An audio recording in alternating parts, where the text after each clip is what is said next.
अरे आवाज येतो काय? अरे आता येणारच नाही तो 8 वाजताचा भोगा बंद झालाय. अरे आवाज येतो काय? अरे आता येणारच नाही तो 8 वाजताचा. अरे आवाज येतो काय? अरे आता येणारच नाही तो 8 वाजताचा भोगा बंद झालाय.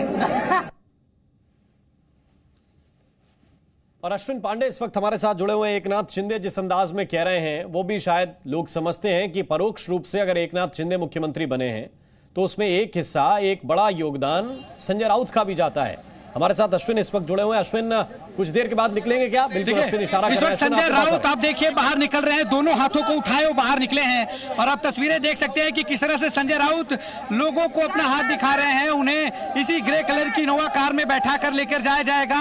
उन्हें यहां से जेजे अस्पताल लेके जाएंगे, पहले मेडिकल चेक कराएंगे। हम कोशिश करेंगे कि संजय राउत से बातचीत कर सके, उनसे सवाल कर सके। कैमरा पर्सन प्रकाश भोए आप इस तरफ आइए। हम कोशिश करेंगे संजय राउत से कुछ बात करने की। संजय राउत इसी इनोवा कार में है। हमारी कोशिश है कि संजय राउत से बात हो सके। संजय राउत जेजे अस्पताल से सीधे कोर्ट इन्हें ले जाया जाएगा, जहां पर कोर्ट में पेश कर इनकी रिमांड मांगी जाएगी। आपको बता दें कि पिछले काफी देर से यहाँ पर ये गाड़ी लगाई गई थी। देखिए आ गए हैं संजय राउत, आगे की तरफ ही हैं। क्या कहना चाहेंगे सर? देखिए संजय राउत हैं। हम कोशिश कर रहे थे कि ताकि संजय राउत से बातचीत हो जाए, लेकिन उन्होंने सवालों का जवाब नहीं दिया। वो हाथ हिलाते हुए आगे की तरफ बढ़ गए हैं। हम कोशिश कर बातचीत आगे निकल चुका है, जेजे अस्पताल की तरफ जाता है। यहाँ से अस्पताल जाएंगे, मेडिकल चेक होगा और फिर संजय राउत को कोर्ट लेके जाया जाएगा। आपको बता दें कि संजय राउत का जो कुछ समय पहले ही बिल्कुल बिल्कुल ये तस्वीरें इस वक्त हम देख पा रहे हैं। अश्विन आपके पास वापस लौट कर आएंगे। और ये देखिए नीलेश भी इस वक्त हमारे साथ जुड़ गए हैं। नीलेश इस काफिले के साथ है। नीलेश,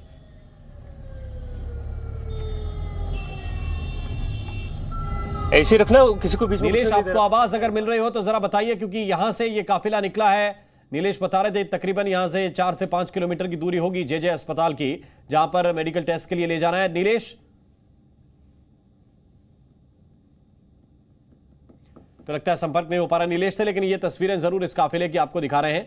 क्योंकि संजय राउत जिस वक्त निकले तो दोनों हाथ उठाकर निकले थे, और अगर किसी बड़ी तकलीफ में होते, कोई बड़ी कठिनाई होती, बहुत ज्यादती अगर ईडी के अधिकारियों ने की होती पूछताछ में, तो शायद कुछ बोलते भी।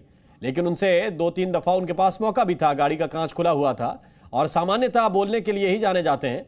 लेकिन संजय राउत ने कोई बात नहीं की और ना ही कुछ कहा। यानी कि जब निकले तो शरीर उनके साथ बिल्कुल उसी तरह से था, क्योंकि अब मेडिकल जांच के लिए जा रहे हैं, इसलिए शरीर की फिटनेस की बात तो होनी भी जरूरी है। और ये जो हम तस्वीरें देख रहे हैं कि कैसे संजय राउत को यहां से लेकर गए हैं ईडी के अधिकारी, वो पूरी तरह से फिट नजर आए। हाथ हिलाकर उन्होंने बताया भी कि वो पूरी तरह से फिट है। शिवांगी इस वक्त हमारे साथ मौजूद हैं। शिवांगी, बात करने की कोशिश आपने भी की, कोई जवाब नहीं दिया संजय राउत ने? देखिए राम, उनकी गाड़ी का विंडो हमने ही खुलवाया, आगे बढ़कर हमने नॉक किया, उन्होंने विंडो खोला, लेकिन हमेशा बोलने वाले संजय राउत आज चुप्पी साधे नजर आए। कई सवाल हमने दागे, उनके पास मौका था, वो चाहते तो बोल सकते थे। कल लगातार वो कह रहे थे कि मैं झुकूंगा नहीं, मैं पार्टी नहीं छोड़ूंगा, लेकिन आज मौका होते हुए भी वो कुछ भी नहीं बोलते आए। लेकिन उनका ट्रेडमार्क, जो कि कल से ही हम देख रहे हैं, एक भगवा अपने गले में उन्होंने एक लपेटा हुआ था और उसको आज भी लपेट रखा है। सबसे पहले बाहर आते हैं, दोनों हाथ ऊपर करते हैं, गाड़ी में बैठते हैं, गाड़ी का विंडो भी खोलते, चाहते तो वो विंडो नहीं खोलते, लेकिन ऐसा लग रहा था कुछ कहना चाह रहे हैं। जी मीडिया ने उनसे बातचीत करने की कोशिश की, कई सवाल हमने दागे, कुछ भी नहीं कहा उन्होंने। आज उनके भाई भी नहीं कह रहे और सीधे उनको ले जाया गया है जेजे अस्पताल, जहां पर पहले उनका मेडिकल किया जाएगा, उसके बाद कोर्ट में पेशी की जाएगी। अधिकारियों पर, ज्यादा बढ़ गए, ईडी पर, सीबीआई पर कि बोलने नहीं दिया जाता है। बहुत कुछ कहना चाहते हैं, जो हिरासत में लोग हैं उनके साथ ज्यादती होती है, लेकिन वो कुछ बोल नहीं पाते। लेकिन संजय राउत तो हाथ उठाकर निकले थे, उनसे पूछे भी गए सवाल, कुछ उन्होंने कहा नहीं। और इसका मतलब वो खामोशी के साथ इसलिए हैं क्योंकि सामान्य तौर पर जो पूछताछ चल रही है और वो सामान्य पूछताछ का हिस्सा इस वक्त हैं। हमारे साथ नीलेश इस वक्त जुड़े हुए हैं और नीलेश उस काफिले के साथ हैं जो काफिला जेजे अस्पताल की तरफ जा रहा है। नीलेश,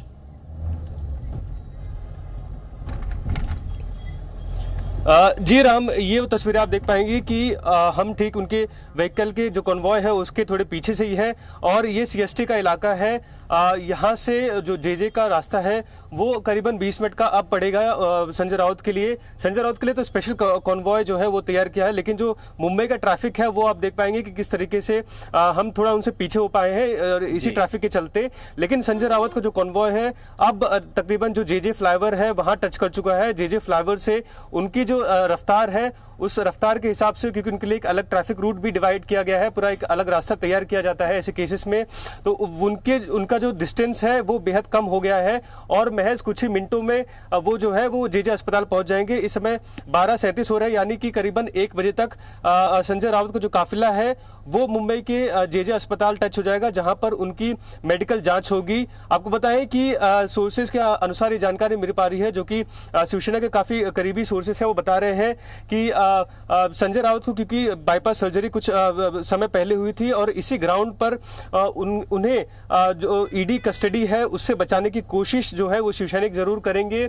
जो उनके करीबी है वो इसका हवाला जरूर देंगे और इसी लिहाज पर उन्हें जेजे अस्पताल फिलहाल ले जाया गया है, क्योंकि ईडी की कस्टडी जो है ईडी जरूर मिनिमम 10 दिन की जो बात कही जा रही है कि 10 दिन की डिमांड कस्टडी करेगी। ऐसे में उन्हें किसी प्रकार की समस्या डेवलप ना हो, इसी चीज को लेकर उन्हें पहले मुंबई के एक जो कि बेहद ही बड़ा अस्पताल है वहां ले जाया गया है, जहां उनकी जांच प्रक्रिया होगी और वहां जो तस्वीर है वो साफ हो पाएगी कि आखिर उन्हें किसी प्रकार की जो मेडिकल समस्या है वो तो नहीं होगी, या आने वाले दिनों में अगर पूछताछ के दरमियान कुछ प्रेशर दबाव पड़ता है तो उससे कोई समस्या तो निर्माण नहीं होगी। और एक बार टेस्ट रिपोर्ट वहां से क्लियर हो जाती है तो उसके बाद जिस प्रकार भले थोड़ी देरी हुई है लेकिन किला कोर्ट में उन्हें पेश किया जाएगा। स्पेशल पीएमएलए जो कोर्ट है वहां उनकी पेशी होगी। पेशी होने के बाद डिसीजन लिया जाएगा कि आखिर उन्हें ईडी की कस्टडी में भेजा जाए कि नहीं, लेकिन जो मेडिकल ग्राउंड है उसका इस्तेमाल जरूर संजय राउत के जो करीबी है वो करने वाले हैं। मेडिकल ग्राउंड देते हुए ईडी की गिरफ्त से उन्हें बचाने के प्रयास जरूर किए जाएंगे। ये हम फिलहाल सीएसटी का जो सिग्नल है वहां पहुंचे हैं, जबकि संजय राउत हमसे थोड़े से आगे जरूर पहुंचे हैं। जो हमें जानकारी मिल पा रही है लगभग मिड ऑफ जेजे फ्लाईओवर पहुंचे हैं और वहां से जो उनकी दूरी है वो और भी ज्यादा कम है, यानी कि महज करीबन 10 मिनट में वो जो उनका जेजे अस्पताल है वहां पर वो पहुंचेंगे, जहां पर उन जो पूरी तैयारी है उसको लेकर उनकी जो मेडिकल जांच होनी है उसको लेकर पूरी तैयारी पहले से ही हो चुकी है। और एक जो दूसरी अपडेट बड़ी अपडेट आ रही है उसके अनुसार जो शिवसेना के प्रमुख है उद्धव ठाकरे वो संजय राउत के परिवार से मिलने वाले हैं, तो वहीं जो शिवसैनिक है वो जो स्पेशल पीएमएलए कोर्ट है उसके बाहर भी पहुंच चुके हैं। आपके पास क्योंकि लगातार लौट कर आऊंगा और सामान्य तौर पर ये देखा जाता है, पता नहीं ऐसा क्यों होता है कि जैसे ही कोई बड़ी एजेंसी जांच करने के लिए जाती है तो तबीयत बहुत जल्दी खराब होती है। अब देखना है कि जेजे अस्पताल में जो मेडिकल टेस्ट होगा उसकी रिपोर्ट क्या आती है। अपार चटर्जी के मामले में आपने ये देखा होगा, लालू प्रसाद यादव के मामले में आपने ये देखा होगा कि जब जब शिकंजा कसता है तो तबीयत सबसे पहले नेताओं की खराब होती है। संजय राउत के साथ क्या होगा और क्या दलीलें अदालत में रखी जाएंगी वो भी एक एक अपडेट आपको बताएंगे। लेकिन अश्विन, जिस वक्त निकले संजय राउत उस वक्त इस मुद्रा को दिखाने की कोशिश कर रहे थे कि कोई टेंशन नहीं है, कोई तनाव नहीं है, दोनों हाथ हवा में थे, भगवा गमछा गले में था, लेकिन इसके बाद कुछ बोले नहीं। जी देखिए, एक बात सबसे साफ है कि इसके पहले भी हमने कई नेताओं की गिरफ्तारियां ईडी द्वारा जो है कवर की है, चाहे वो छगन भुजबल हो, अनिल देशमुख हो, नवाब मलिक हो। इन तमाम नेता जब भी उन्हें मेडिकल चेकअप के लिए या फिर ईडी कोर्ट में पेश किए करने के लिए ईडी लेके निकलती है तो वो हाथ हिलाते हुए निकलते हैं। यहाँ भी वही हुआ, संजय राउत भी हाथ हिलाते हुए बाहर आए, लेकिन जब लगातार हम उनसे सवाल कर रहे थे, हम उनके खिड़की तक पहुँच गए, हमने उनसे सवाल किया कि आप क्या कहना चाहेंगे, आपकी गिरफ्तारी हो गई है, आप लगातार जो दावे कर रहे थे उन दावों के बावजूद आपकी गिरफ्तारी हुई है, लेकिन इन तमाम सवालों का जवाब संजय राउत देने से बचते वो हिलाते रहे। साथ में ईडी के जो अधिकारी संजय राउत के ठीक बगल में उस ग्रे इनोवा में बैठे हुए थे, उन्होंने भी शीशा चढ़ाने के लिए कहा ताकि संजय राउत मीडिया से बातचीत ना करें। हालांकि संजय राउत भी मीडिया के सवालों का जवाब देने के बिल्कुल मूड में नहीं थे। वो सिर्फ हाथ उठाकर, हाथ हिलाकर कुछ चंद शिवसैनिक, जो एक उम्मीद जताई जा रही थी कि बड़ी संख्या में शिवसैनिक आ सकते हैं, ऐसा बिल्कुल नहीं हुआ। यहाँ पर सुरक्षा भी काफ़ी वहाँ के बाहर शिव सैनिक इकट्ठा होना शुरू हो गए क्योंकि उनको मालूम है कि यहाँ से मेडिकल टेस्ट कराने में बहुत ज़्यादा वक्त नहीं लगना है। यहाँ वो आएंगे, सीधे अंदर चले जाएंगे और अंदर की तस्वीरें भी मैं आपको दिखा रहा हूँ, देख लीजिए। अंदर वहाँ पर वो जाएंगे, सीधे उनका मेडिकल टेस्ट होगा, सीधे उनके डॉक्टर्स उनका मेडिकल टेस्ट कराएंगे और यहाँ से उनका काफिला चला जाएगा। हो सकता है उन्हें ईडी दफ्तर दोबारा ले जाया जाए और लंच के बाद सेशंस कोर्ट ले जाया जाए, और या तो हो सकता है कि यहाँ से सीधे सेशंस कोर्ट ले जाया जाए। लेकिन शिव सैनिकों को मालूम है कि वहाँ पर थोड़ा समय लग सकता है, इसलिए वो वहाँ इकट्ठा हो रहे हैं। यहाँ पर भीड़ कुछ लोगों की जरूर है, कुछ कौतूहल में लोग मौजूद हैं यहाँ पर कि आखिर क्या होने वाला है। कुछ लोगों को मालूम है कि संजय राउत को मेडिकल के लिए यहाँ पर लाया जा रहा है, तो वो लोग भी यहाँ पर मौजूद है। लेकिन भारी संख्या में शिव सैनिक आ गए हों ऐसा नहीं है, कम से कम यहाँ पर। लेकिन हलचल इस वक्त तेज, और हलचल को भी मैं दिखाने की कोशिश कर रहा हूँ। और देख लीजिए अंदर तक, आप देखिए अंदर यहाँ पर पुलिसकर्मियों की हलचल, और 100 से 150 से ज्यादा पुलिसकर्मी यहाँ पर तैनात किए गए हैं, महिला पुलिसकर्मी। कोई डुबाता है गरीब की खून पसीने के पैसे, अगर कोई इस तरीके से मिसयूज करता है तो उसके साथ में ऐसा ही होना चाहिए। उन्होंने जिस तरीके से कल हाथ वेविंग करके एक ऐसे देश के कोई हीरो हाथ कर रहे हैं और सभी को आश्वस्त कर रहे हैं कि मैं आपके साथ हूँ, करप्शन करने वाले व्यक्ति ने इस तरीका का एटीट्यूड रखना, ये मेरे हिसाब से मुझे गलत लगता है। क्योंकि एक सादे व्यक्ति के घर में अगर एक कांस्टेबल भी पहुंचता है तो उसके घर के परिवार के सभी सदस्य हिल जाते हैं कि मेरे घर पे कौन से कारण ये पुलिस वाले आ गए। पर जिस तरीके से उनका एटीट्यूड था, जिस तरीके से विंडो पे खड़े होके वो अपना हाथ वेविंग कर रहे थे, मैं ताकतवर हूँ, मैं लड़ूंगा। आप लड़िए, लड़ने से कोई मना ही नहीं, पर देश का पैसा अगर कोई करप्शन करता है तो उसे इस तरीके का ट्रीटमेंट उसके साथ होना चाहिए। देश की जनता भी ये चाहती है, गरीब लोग जिनके पैसे खून पसीने के पैसे हैं, अगर वो लीडर हो या कोई बड़ा व्यक्ति हो, उनके साथ में अगर वो गलत करते हैं, देश के पैसे डुबाते हैं, तो उनके साथ ये ट्रीटमेंट होनी चाहिए। अटक झालेली आहे मराठी प्रतिक्रिया संजय राउत जी ने जे अटक झालेली आहे बरे। तो नवनीत राणा को इस वक्त आप सुन रहे थे। नवनीत राणा का एक अपना मामला रहा है जिसमें हनुमान चालीसा पढ़ने की बात कहने पर उनको जेल में भेज दिया गया। तो वो कह रहे हैं कि संजय राउत ने अगर घोटाला किया है तो फिर यही ट्रीटमेंट होना चाहिए, और ये जो ट्रीटमेंट हो रहा है संजय राउत के साथ वो बिल्कुल ठीक हो रहा है। हम लगातार आपको इस मामले को लेकर अपडेट भी बता रहे हैं, और शिवांगी ठाकुर भी इस वक्त हमारे साथ जुड़ी हुई हैं ज्यादा जानकारी के साथ। शिवांगी, शिव सैनिकों का वहां पर ना पहुंचना, हम जे अस्पताल की तस्वीर भी दिखा रहे थे दर्शकों को, वहां भी शिव सैनिक नजर नहीं आते। क्या ये बताता है कि बातें तो आपकी पसंद आती हैं लोगों को, लेकिन एक मास लीडर होना, या जो कहते हैं जनप्रतिनिधि जो जीत कर आता है उसके साथ जैसे जनता खड़ी होती है, वो जिसको नॉमिनेटेड और इलेक्टेड में जो अंतर होता है वो फर्क नजर आएगा कार्यकर्ताओं के सपोर्ट में भी। देखिए राम, नॉमिनेटेड, इलेक्टेड और जनता द्वारा चुन के आए जाने नेता की बात तो बहुत दूर की बात है। सबसे बड़ी बात तो ये है कि यहाँ असली शिवसेना कौन सी और नकली कौन सी है।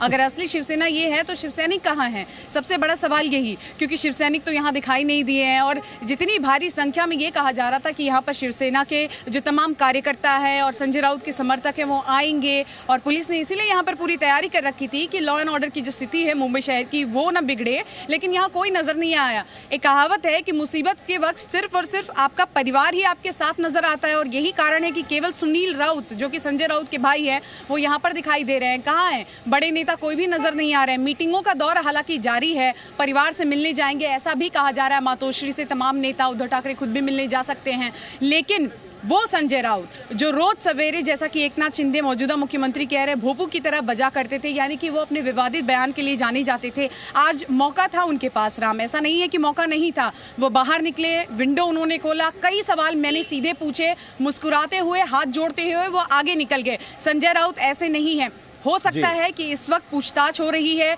और एक प्रोटोकॉल होता है जिसमें आपको जब आपके ऊपर कार्रवाई चल रही हो तब आपको कहा जाता है कि आप कोई भी बयान नहीं देंगे, लेकिन अपने एटीट्यूड को आगे रखते हुए कि झुकेगा नहीं, वो झलक यहाँ पर दिखलाने की कोशिश की संजय राउत ने।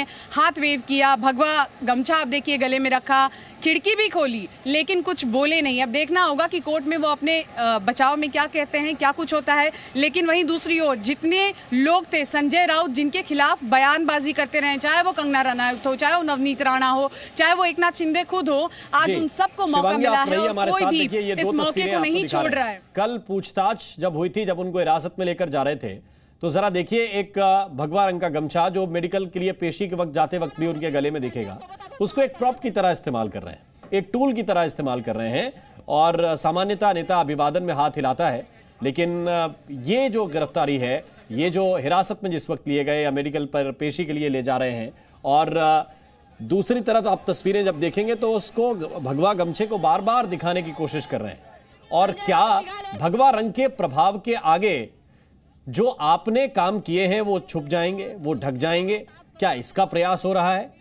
क्योंकि प्रभाव तो इस रंग का बहुत है महाराष्ट्र की सियासत में और देश की सियासत में। नीलेश इस वक्त हमारे साथ जुड़े हुए हैं। नीलेश, काफिला कहां तक पहुंचा होगा अब तक?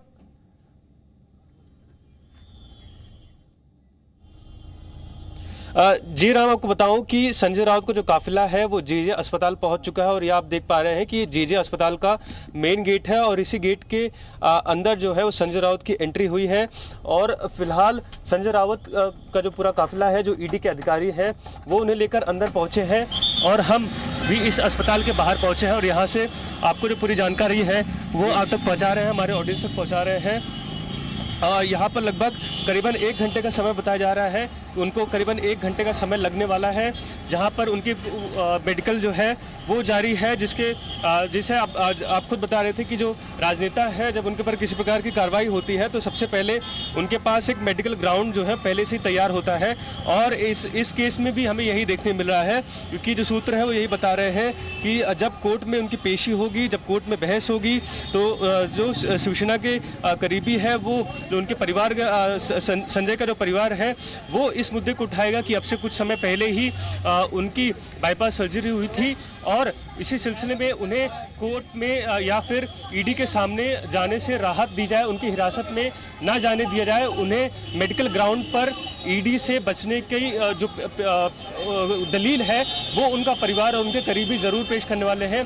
फिलहाल हम जेजे अस्पताल के ठीक बाहर हैं, इसी गेट से उनकी एंट्री हुई है और तकरीबन 1 घंटे का समय बताया जा रहा है कि तकरीबन 1 घंटे ये पूरी जांच होगी, उनकी मेडिकल जांच होगी, जिसके बाद जो जांच रिपोर्ट सामने आएगी फिर उसके बाद उन्हें जो कोर्ट है, स्पेशल पीएमएलए कोर्ट, जहां पर समय लिया गया था करीबन 11 बजे के बाद का, 11:30 का, लेकिन अब जो समय है वो पोस्ट 2:30 होगा, यानी कि पोस्ट लंच होगा।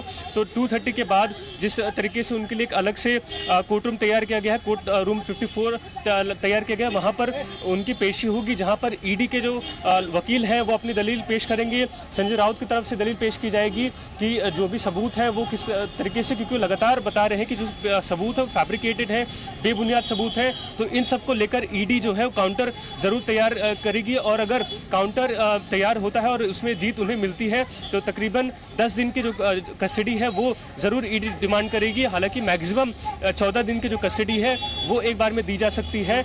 अब फिलहाल करीबन 1 घंटे का समय और कोर्ट के अंदर करीबन 2 घंटे का समय, अगर हम कुल मिलाकर बोले तो 2 से 3 घंटे का समय होगा, जिसके अंदर निर्णायक जो तस्वीर है वो सामने आ पाएगी संजय राउत को लेकर। बिल्कुल निर्णायक तस्वीर है वो 2 घंटे के अंदर ही हो जाएगी, क्योंकि ज़्यादा वक्त मेडिकल में भी नहीं लगेगा। ऐसा लग रहा था बॉडी लैंग्वेज से संजय राउत की। पहले तो ये बताना होता है कि हमें क्या परेशानी हो रही है, तब जाकर उस विशेष मर्ज की दवाई कहीं ढूंढी जाती है या बताया जाता है कि साहब आपको ये मर्ज है। लेकिन पहले ही जब आप डॉक्टर साहब से कुछ सवाल पूछते हैं फिटनेस को लेकर मेडिकल जांच में, और अगर आप बताते हैं कि आप फिट हैं, तो फिर आगे की जांच कुछ कम होती है। लेकिन जब आप बताते हैं कि धड़कन बढ़ी हुई है, बीपी बढ़ा हुआ है, तो फिर वो आपके इक्विपमेंट से चीज़ों को लिखते हैं, नोट डाउन भी करते हैं और फिर मेडिकल रिपोर्ट बताते हैं कि ये अभी पूछताछ के लिए तैयार हैं या नहीं हैं। अंदर क्या कहते हैं, क्योंकि जब बाहर निकले तो बड़े दबंगई के साथ निकले, दोनों हाथ हवा में थे, भगवा गमछा गले में था और संजय राउत बता रहे थे उसी तरीके से कि वो झुकेंगे नहीं, वो ये कई बार कह चुके हैं। तो अब मेडिकल रिपोर्ट में क्या निकलता है ये भी देखना होगा और इसके बाद ईडी के अधिकारी उनको पेशी के लिए कोर्ट में लेकर जाएंगे। नीलेश इस वक्त हमारे साथ मौजूद है और वो अस्पताल के बाहर मौजूद है। नीलेश, लगभग कितनी लंबी प्रक्रिया ये मेडिकल की होगी?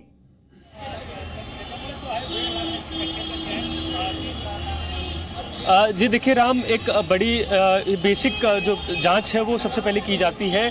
जिस प्रकार आप जिक्र कर रहे हैं कि कहीं उनका ब्लड प्रेशर वगैरह हाई तो नहीं है ऐसे केसेस में, क्योंकि हम देखते हैं जब एक बड़ी कार्रवाई होती है और खासकर जब एक बड़े राजनेता के खिलाफ ऐसी कोई कार्रवाई होती है, और हम जानते हैं कि संजय राउत जिस प्रकार लगातार जिक्र कर रहे हैं कि वो झुकेंगे नहीं, वो उनके ऊपर दबाव बनाया जा रहा है, तो ऐसे में जाहिर बात है एक स्टेट ऑफ शॉक में ज़रूर होंगे संजय राउत। तो ऐसे में उनके ब्लड प्रेशर वगैरह की जो एक बेसिक जाँच होती है उसको ज़रूर किया जाएगा, क्योंकि दिल के मरीज हैं तो उनके हार्ट चेकअप भी ज़रूर किए जाएंगे और उसके बाद उन्हें यहाँ से सर्टिफिकेट देकर कोर्ट में पेश होने के लिए जो इजाज़त है वो मिलेगी।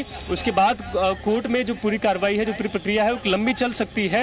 वहाँ पर फिर देखने वाली जो तस्वीर है वो निर्माण होगी। लेकिन फिलहाल का जो एक बड़ा अपडेट है, शिवसेना सांसद जो बीती रात ईडी द्वारा हिरासत में लिए गए थे, आज उन्हें मुंबई के जेजे अस्पताल लाया गया जहां पर उनकी जांच प्रक्रिया होगी। करीबन 1 बजने वाले हैं। 1 बजे लगभग 1:30 या 2 के करीब उन्हें यहां से निकाला जाएगा और 2:30 के करीब जो स्पेशल पीएमएलए कोर्ट है वहां पर ले जाया जाएगा। जैसे हम बता रहे थे कि यहां से जो कोर्ट का भी डिस्टेंस है वो लगभग आधे घंटे से कम ही है, तकरीबन 20 मिनट अगर हम कहें तो 20 मिनट का डिस्टेंस है। तो उसी हिसाब से जो ईडी है उन्हें वहां पर लेकर निकलेगी। एस्टिमेट कहें तो 2 बजे के करीब यहाँ से लेकर निकल सकती है, क्योंकि 2:30 के दरमियान उनकी पेशी होगी पोस्ट लंच, तो वहाँ पर वो समय बर्बाद नहीं करना चाहेगी। तो जो समय वहाँ पर बच रहा है लंच का, उसे ट्रैवलिंग में ईडी के जो अधिकारी हैं उसे यूज करने की कोशिश करेंगे ताकि बिल्कुल नीलेश आपके पास वापस लौट कर आएंगे। तो अगर संजय राउत बीमार हैं तो बीमार को मर्ज की दवा देनी चाहिए, और दूसरी तरफ अगर करप्शन के आरोप हैं तो इलाज करप्शन का भी होना चाहिए। दोनों सूरतों में इलाज की आवश्यकता तो पड़ती है। इस बड़ी खबर पर लगातार हमारी निगाह बनी हुई है। एक छोटे से ब्रेक के लिए रुक रहे हैं, हम तुरंत हाजिर होते हैं।